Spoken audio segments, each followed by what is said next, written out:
Hi hello friends, welcome to my channel. Friends, ఈరోజు ఎపిసోడ్లో ఏం జరగబోతుందో తెలుసుకుందామా? ఇక స్టోరీలోకి వెళ్ళినట్లయితే ఈ రోజైతే మీనాక్షి ద్వారా అసలు నిజం తెలుసుకున్న ఎస్ఐ అభిరామ్ చక్రధర్ పల్లవి మాటలు విన్న మీనాక్షి ఎస్ఐ అభిరామ్కి చూపించడం ద్వారా పల్లవి నిజ స్వరూపం తెలుసుకొని ఇంట్లో పల్లవి గురించి నిజాన్నంతా బయటపెట్టి పల్లవిని అరెస్ట్ చేసుకొని తీసుకువెళ్ళిన ఎస్ఐ అభిరామ్ అది ఎలాగో తెలియాలంటే వీడియోని స్కిప్ చేయకుండా చివరి వరకు చూడండి. స్టోరీలోకి వెళ్ళినట్లయితే రాజేంద్ర ప్రసాద్కి అయితే గతం గుర్తుకు రావాలని డాక్టరు మీ దగ్గరుంటేనే తనకి గతం గుర్తుకు వస్తుంది, తన జ్ఞాపకాలన్నీ చెప్తూ ఉంటే ఖచ్చితంగా తన గతం గుర్తుకు వస్తుంది. డాక్టర్ నుంచి అలాంటి ప్రయోగం ఏది చేసినా రాదు. తన వాళ్ళతో తాను హ్యాపీగా ఉంటూ తనని ఆ విధంగా సంతోషపరుస్తూ ఉంటే ఖచ్చితంగా రాజేంద్ర ప్రసాద్కి గతం గుర్తుకు వస్తుందని డాక్టర్ గారు చెప్తారు కదా. వెంటనే డిశ్చార్జ్ రాసిస్తాము, వెంటనే రాజేంద్ర ప్రసాద్ని తీసుకువెళ్ళండి అని డాక్టర్ చెప్పగానే అవని అయితే చాలా సంతోషపడుతూ వెంటనే మామయ్య గారిని డిశ్చార్జ్ చేసి తీసుకువద్దాం అని అక్షయ్కి చెప్తుంది. వెంటనే అక్షయ్ అవని అయితే రాజేంద్ర ప్రసాద్ని ఇంటికైతే తీసుకువస్తారు. అప్పుడే శ్రీకర్కి కమల్కి మాత్రమే తను గతం గుర్తుకు మర్చిపోయాడని అక్షయ్ అవనీలు చెప్తారు కదా. అందరూ ఏమండి ఎలా ఉన్నారండి, మీరు కోలుకుంటారని నేను అనుకోలేదు, కానీ మీరు కోలుకున్నారు, నాకు చాలా సంతోషంగా ఉంది, ఒక్కసారి నన్ను పార్వతి అని పిలవండి అని అంటూ ఉంటుంది. పార్వతి అయితే అప్పుడే భానుమతి, అరే ఒక్కసారి అమ్మ అని పిలువురా అని భానుమతి అంటూ ఉంటుంది. అప్పుడే మీ అందరికీ ఒక నిజం చెప్పాలి, మామయ్య గారికి ఇంకా పూర్తిగా కోలుకోలేదు, మామయ్య గారు గతం మర్చిపోయారు అని చెప్పగానే అందరూ షాక్ అయిపోతారు. అప్పుడే పల్లవి మాత్రం ఒక పీడ విరగడైపోయింది. తను గతం మర్చిపోయాడు, గతం గుర్తుకు వచ్చేసరికి ఏదో ఒకటి చేసి ఈ రాజేంద్ర ప్రసాద్ ప్రాణాలు తీసేయాలి అని పల్లవి అయితే అనుకుంటూ ఉంటుంది. పల్లవి అయితే ఎలాగైనా రాజేంద్ర ప్రసాద్ ప్రాణాలు తీయాలని చూస్తూ ఉంటుంది. అప్పుడు అవని అయితే అందరూ మామయ్య గారితో సంతోషంగా ఉండాలి, ఎప్పుడు మామయ్య గారితో ఏ విధంగానైతే ఉంటారో ఆ విధంగానే ఉండాలి, మామయ్య గారిని సంతోషపరచాలి, మామయ్య గారిని ఎప్పటిలాగా మనం చూసుకోవాలి, మామయ్య గారు ఎప్పటిలాగా ఎలా ఉన్నాడో ఆ విధంగా మనం చూసుకోవాలి, అలా అయితేనే మామయ్య గారికి గతం గుర్తుకు వస్తుందని డాక్టర్లు చెప్పారు, మా నుంచి కూడా ఏమీ లేదమ్మా, మీరు చేసే ప్రయత్నాన్ని బట్టే మీ మామయ్య గారు కోలుకుంటారని డాక్టర్ గారు చెప్పారు, అందుకనే మామయ్య గారిని ఇంటికి తీసుకొచ్చాము అని అవని అయితే అందరికీ చెప్తుంది. అప్పుడే శ్రీకర్, కమల్, అక్షయ్ అయితే రాజేంద్ర ప్రసాద్ని సంతోషపరచాలని అలా చేస్తూ ఉంటుంది. అందరూ సంతోషంగా ఉంటారు. అటు పక్క రాజేంద్ర ప్రసాద్కి జ్యూస్ తాపించదామని అవని అయితే జ్యూస్ అయితే రెడీ చేస్తుంది. అప్పుడే ఆ జ్యూస్ గ్లాసు ఆరాధ్యకిచ్చి, అమ్మ ఆరాధ్య, ఈ జ్యూసు మామయ్య గారికి మీ తాతయ్య గారికి తాపించమ్మా అని ఆరాధ్యకి ఆ జ్యూస్ గ్లాస్ ఇస్తుంది. అప్పుడే ఆరాధ్య అయితే ఆ జ్యూస్ గ్లాస్ తీసుకొని వస్తూ ఉండగా పల్లవి అది చూసి, ఇది ఖచ్చితంగా రాజేంద్ర ప్రసాద్కి అయి ఉంటుంది, ఇందులో పాయిజన్ ఏదో ఒకటి కలిపి అతన్ని చంపేస్తే అయిపోతుంది, నాకు ఈ టెన్షన్ ఉండదు, నేను ఇలా చస్తూ బ్రతికే అవకాశం ఉండదు అని పల్లవి అయితే ఎలాగైనా ఆరాధ్య నుండి ఈ జ్యూస్ గ్లాస్ని తీసుకోవాలి, ఆరాధ్య నుంచి తీసుకొని ఆ జ్యూస్లో పాయిజన్ కలపాలి అని పల్లవి అయితే అనుకుంటుంది కదా. పల్లవి అయితే ఆరాధ్య కాడున్న గ్లాస్ తీసుకొని, అమ్మ ఆరాధ్య, నా గదిలో నా సెల్ ఫోన్ ఉంది, తీసుకురా అమ్మా అని చెప్తుంది. అప్పుడే ఆరాధ్య ఆ గ్లాసు పల్లవికి ఇచ్చి, సరే పిన్ని అని తన గదిలోకి వెళ్ళి ఫోన్ అయితే తీసుకువచ్చి ఇస్తుంది. అప్పుడే ఆ లోపే పల్లవి అయితే ఆ జ్యూస్ గ్లాస్లో పాయిజన్ కలిపేస్తుంది. ఆరాధ్యకి ఇచ్చి, నాకు ఈ రోజుతో ఈ టెన్షన్ పోయింది, చస్తూ బ్రతికే టెన్షన్ పోయింది, ఆ రాజేంద్ర ప్రసాద్ ఎక్కడ నిజం చెప్తాడో అని రోజు టెన్షన్ పడేదాన్ని, ఈ రోజుతో ఆ టెన్షన్ పోతుంది, ఈ ముసలాడి ప్రాణాలు గాల్లో కలిసిపోతాయి అని పల్లవి అయితే తన మనసులో అనుకుంటూ ఉంటుంది. ఇక ఆరాధ్య ఆ గ్లాస్ తీసుకువెళ్తూ ఉండగా ఇక ఆరాధ్య తీసుకువెళ్ళిన గ్లాస్ అయితే కింద పడిపోతుంది. అప్పుడే పల్లవి షాక్ అయిపోతుంది. ఈ పిల్ల మొకంది ఆ గ్లాస్ కింద పడేసింది ఎలా? ఇప్పుడు దాంట్లో పాయిజన్ కలిపాను. ఇప్పుడు ఆ మావయ్య గారికి అది తాగిస్తే చనిపోతాడనుకున్నాను. కానీ తను ఇప్పుడు ఆ జ్యూస్ తాగలేదు. మళ్ళీ ఇప్పుడు నేనేం చేయాలి? నేను ఈ టెన్షన్తో చచ్చిపోతట్టున్నా అనిపిస్తుంది అని ఇక పల్లవి అయితే చాలా చిరాకు పడుతూ ఉంటుంది.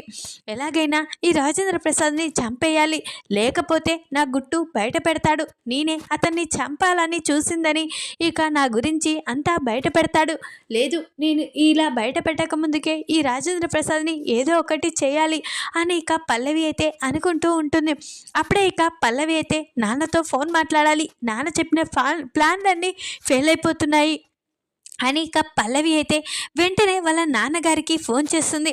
అప్పుడే ఇక కానిస్టేబుల్ అయితే, మేడం మీ నాన్నగారికి ఫోన్ ఇవ్వడానికి వీల్లేదు మేడం, ఈరోజు మాకు చెకింగ్కి సార్ వస్తున్నారు. ఇప్పుడు ఫోన్ కనుక మీ నాన్నగారి చేతిలో వాళ్ళు చూసారంటే ఇక నా జాబ్ పోతుంది మేడం, ఈరోజు ఒక్కరోజు ఆగండి, నేను ఫోన్ ఇవ్వలేను మేడం అని ఇక అంటూ ఉంటాడు కానిస్టేబుల్ అయితే. అప్పుడే ఇక పల్లవి అయితే ఈ టైంకే ఫోన్ ఇవ్వకుండా ఉంటాడా అని ఇక చాలా కోపంతో రగిలిపోతూ ఉంటుంది.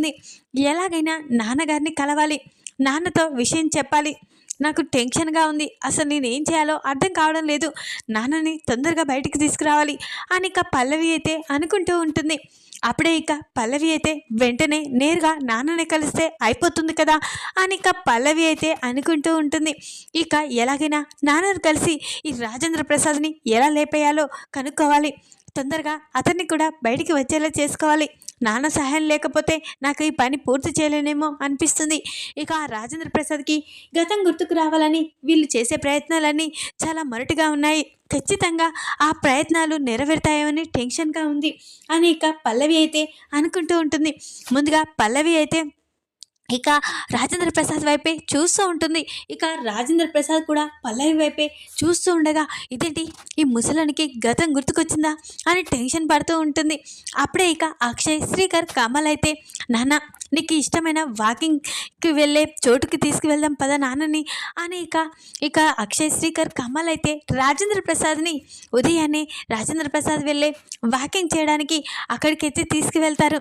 నాన్న నువ్వే రోజు ఇక్కడికి వాకింగ్కి వచ్చేవానివి, మాకు ఎన్నో నేర్పావు, ఈరోజు బిజినెస్లో నీలాంటి వాళ్ళు ఎవరు ఉండరు, మీరు ఇన్స్పిరేషన్ నాన్న, అలాగే మేము కూడా నీలాగా ఎదగాలని చాలాసార్లు కోరుకున్నారు, మేము కూడా అలాగే ఎదుగుతాం, నువ్వు చెప్పినట్లే ఇక మేము నీ పేరు నిలబెడతాం నాన్న, ఇక మేము ముగ్గురం కలిసే ఉంటాం, ఇక నీకు ఇక్కడ ఎంతో ఇష్టమైన ప్లేస్ కదా అని అలా శ్రీకర్, కమల్, అక్షయ్ అయితే ఇక వాళ్ళ నాన్నని ప్రోత్సహిస్తూ ఉంటారు.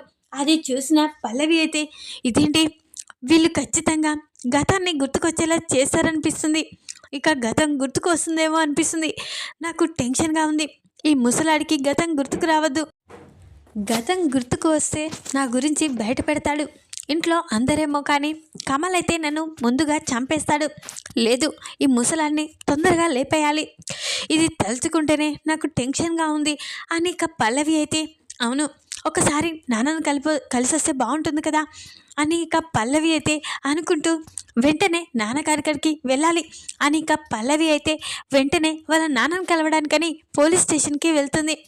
ఇక మీనాక్షి మాత్రం చాలా బాధపడుతూ అన్నయ్య గారికి ఇలా ఈ పరిస్థితి రావడం ఏంటి, నాకు ఏదో భయంగా ఉంది, అసలు అన్నయ్య గారు ఇలా కావడం ఏంటి, అన్నయ్య గారు ఎవరి జోలికి వెళ్ళరు, అన్నయ్య గారికి ఎవరి శత్రువులు కూడా లేరు, అలాంటి అన్నయ్య గారిని చంపాలని ఎవరు చూస్తారు అని ఇక భానుమతి అయితే ఇక ఆలోచిస్తూ ఉంటుంది.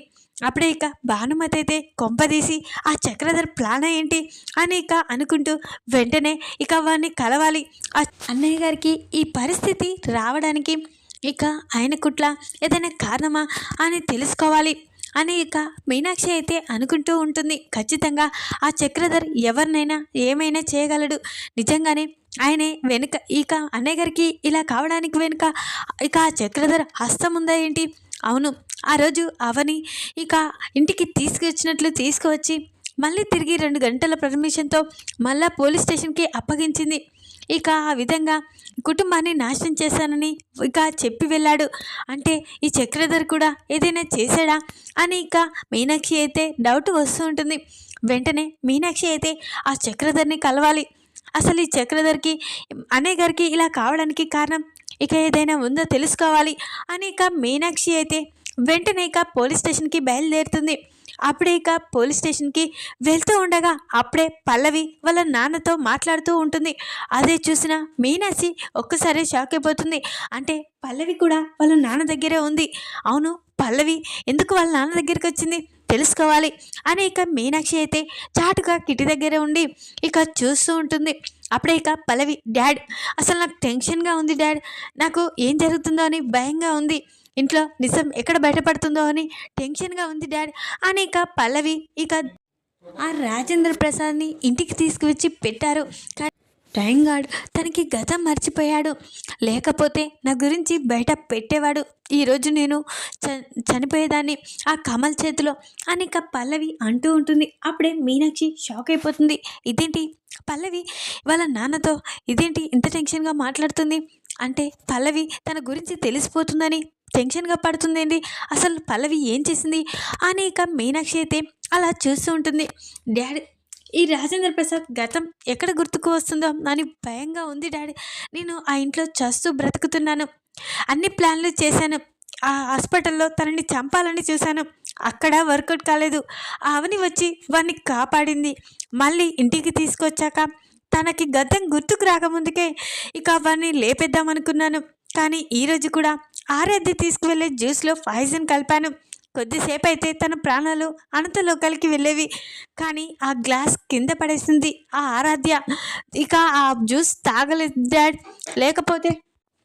లేకపోతే ఈ రోజుకి ఇక ఆ రాజేంద్ర ప్రసాద్ ప్రాణాలు గాల్లో కలిసేవి డాడ్, కానీ ఇప్పుడు నాకు టెన్షన్గా ఉంది, ఆ రాజేంద్ర ప్రసాద్కి గతం ఎప్పుడు గుర్తుకొస్తుందో అని భయంగా ఉంది డాడ్, నాకు ఆ ఇంట్లో నేను ఒక టెన్షన్ పడుతూ బ్రతకవలసి వస్తుంది, ఇంకా రాజేంద్ర ప్రసాద్ కనుక గతం గుర్తుకు వస్తే ఇంకా నా గురించి బయట పెడతాడు డాడ్, మేడపై నుంచి రాజేంద్ర ప్రసాద్ని నేనే చూసానన్న నిజం బయట పెడతాడు, ఇక నన్ను కమల్ అయితే వెంటనే చంపేస్తాడు ఆలస్యం లేకుండా, నేను ఏం చేయాలి డాడ్ అస్సలు అర్థం కావడం లేదని టెన్షన్గా ఉంది, ఇంకా నువ్వేమో ఈ జైల్లో ఉన్నావు, నాకు సహాయం చేసేవాళ్ళు ఎవరు లేరు డాడ్, నాకు టెన్షన్గా ఉంది డాడ్ అని ఇక పల్లవి అయితే ఇక చక్రధర్కి చెప్తూ ఉంటుంది. ఆ మాటలు విన్న మీనాక్షి ఒక్కసారి స్టన్ అయిపోతుంది.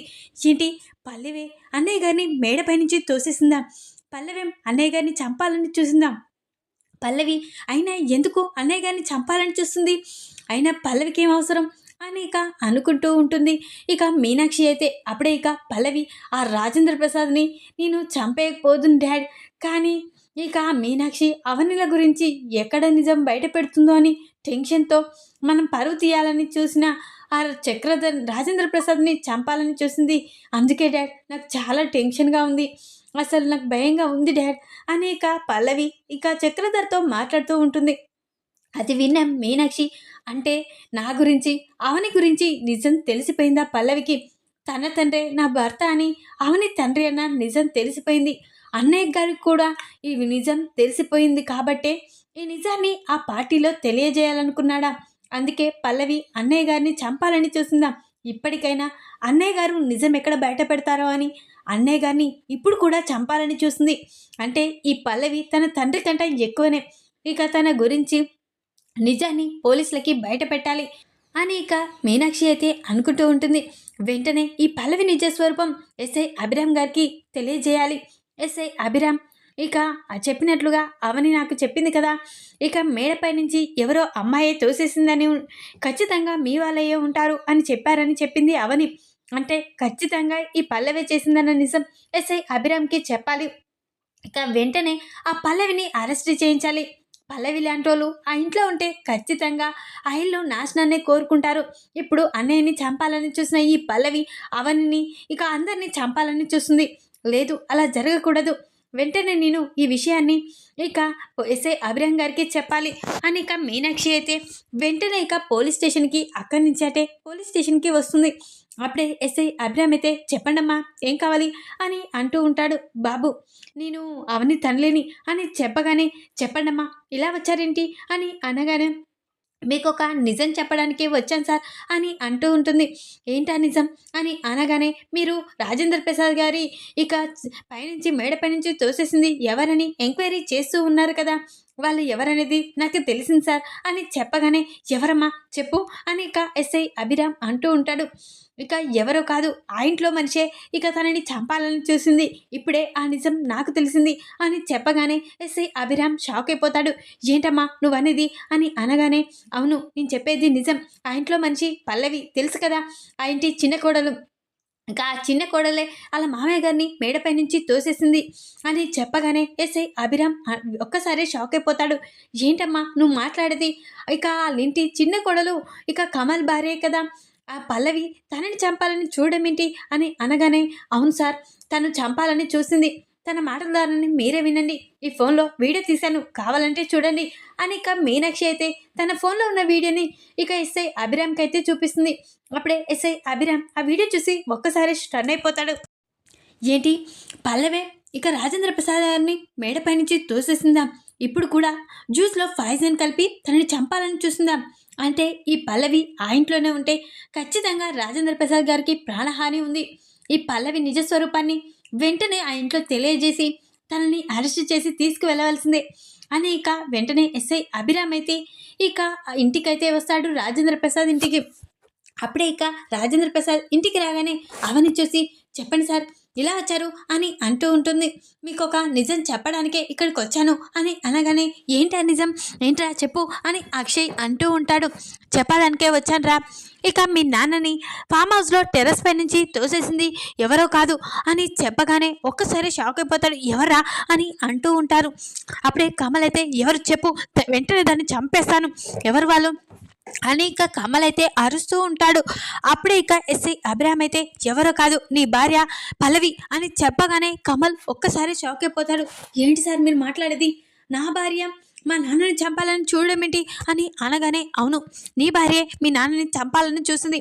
మేడపై నుంచి తోసేసింది. అదే కాదు ఈరోజు మీరు ఇంటికి తీసుకొచ్చాక అవని గారు ఒక జ్యూస్ కలిపించారు కదా! ఆ జ్యూస్‌లో కదా పాయిజన్ కలిపింది. తన ప్రాణాలు తీయాలని చూస్తుంది. మీ నాన్నగారికి ఒక నిజం తెలిసింది. ఆ నిజాన్ని ఎక్కడ బయట పెడతాడో అని రాజేంద్ర ప్రసాద్ గారిని చంపాలని చూస్తుంది. ఇక అని చెప్పగానే ఒక్కసారే షాక్ అయిపోతారు. ఏంటి నిజమా? అని ఇక అంటూ ఉంటాడు. అక్షయ్ అయితే అవునరా నేను చెప్పేది నిజం. ఆ పల్లవికి ఒక నిజం తెలిసింది అని అనగానే ఏంటా నిజం అని అంటూ ఉంటాడు అక్షయ్ అయితే. పల్లవికి తెలిసిన నిజం ఏంటంటే అవని తండ్రి పల్లవి తండ్రి ఒకరే. ఆ నిజాన్నే ఇక రాజేంద్ర ప్రసాద్ తెలుసుకొని ఆ నిజాన్ని పార్టీలో బయట పెట్టాలని చూశాడు. ఆ నిజం ఎక్కడ బయట పెడతాడో, ఇక తన పరువు ఎక్కడ తీశాడో, ఈ మీనాక్షి ఇక తన మొదటి భార్య అని ఎక్కడ చెప్తాడో అని ఇక పల్లవి తన తండ్రి పరువు పోకూడదని ఇక పల్లవి అయితే రాజేంద్ర ప్రసాద్ గారు ఈ నిజాన్ని బయట పెట్టకూడదని తన ప్రాణాలు కూడా తీయాలని చూసింది. ఇదంతా పల్లవి చేసిందిరా అని చెప్పగానే వెంటనే కమల్ నిన్ను ఇప్పుడే చంపేస్తాను, మా నాన్నని చంపాలని చూస్తావా అని ఇక కమల్ అయితే పల్లవిపై ఇక చాలా కోపంతో ఇక గొంతు పట్టి రగిలిపోతూ ఉంటాడు. అప్పుడే ఇక సార్ ఇక కమల్ గారు నేను చెప్పేది వినండి. మీరు తనని ఏమీ చేయకూడదు. ఇలాంటి వాళ్ళు ఇక్కడ ఉండడం కంటే ఇక జైల్లో ఉండడమే కరెక్ట్. ఇలాంటి వాళ్ళని ఇలాగే ఇక్కడ మనం కొట్టి క్షమాపణ చెప్పగానే మనం మర్చిపోతాం. కానీ ఇలాంటి వాళ్ళని వెంటనే ఇక జైలుకి పంపించడమే కరెక్టు. ఇక రాజేంద్ర ప్రసాద్‌కి ఖచ్చితంగా ఈ పల్లవి ఇంట్లో ఉంటే ఇక ప్రమాదమే ఉంది. కాబట్టి ఈ పల్లవిని అరెస్ట్ చేసి తీసుకువెళ్తాము అని ఇక వెంటనే ఇక ఎస్ఐ అభిరామ్ అయితే పల్లవిని అరెస్ట్ చేసి తీసుకువెళ్తాడు. ఈ విధంగానైతే పల్లవి నిజ స్వరూపాన్ని స్టేషన్‌లో చక్రధర్ పల్లవి మాట్లాడుతూ ఉన్న ఇక విన్న మీనాక్షి అయితే వెంటనే ఎస్ఐ అభిరామికైతే ఈ నిజాన్ని బయట పెడుతుంది. ఇక వెంటనే మీనాక్షి రాజేశ్వర్‌ని కలిసి నన్ను క్షమించు. నేను తప్పు చేయాలని చేయలేదు. ముందుగా నన్ను మోసం చేశాడు ఈ చక్రధర్. మోసం చేసి నన్ను పెళ్లి చేసుకొని నా పిల్లల్ని అనాథలను చేసి మమ్మల్ని వదిలేసి మళ్ళీ నిన్ను రెండో పెళ్లి చేసుకున్నాడు. ఈ చక్రధర్ మామూలు వాడు కాదు అని ఇక మీనాక్షి అయితే రాజేశ్వర్కి చక్రధర్ నిజ స్వరూపాన్ని చెప్తుంది. వెంటనే రాజేశ్వరి ఇలాంటి కూతురు ఇలాంటి భర్త నాకు ఉండడం నా దురదృష్టం అని ఇక ఇలాంటి వాళ్ళు జైల్లో ఉండడమే కరెక్ట్ అని ఇక రాజేశ్వరి కూడా అనేసి ఇక వెంటనే మీనాక్షిని ఇక హక్ చేసుకొని చాలా బాధపడుతూ ఉంటుంది. నన్ను క్షమించక్క, నేను నిజంగానే మీరే తప్పు చేశారని ఎన్నో మాటలు అన్నాను, నన్ను క్షమించు అని రాజేశ్వరి అంటూ ఉంటుంది. ఈ విధంగానైతే ఇక మీనాక్షి ఇక చక్రధర్ నిజ స్వరూపాన్ని కూడా బయట పెడుతుంది. ఈ వీడియో కనుక మీకు నచ్చినట్లయితే లైక్ చేయండి. మరిన్ని వీడియోల కోసం ఛానల్ని సబ్స్క్రైబ్ చేసుకోండి ఫ్రెండ్స్. Thanks for watching.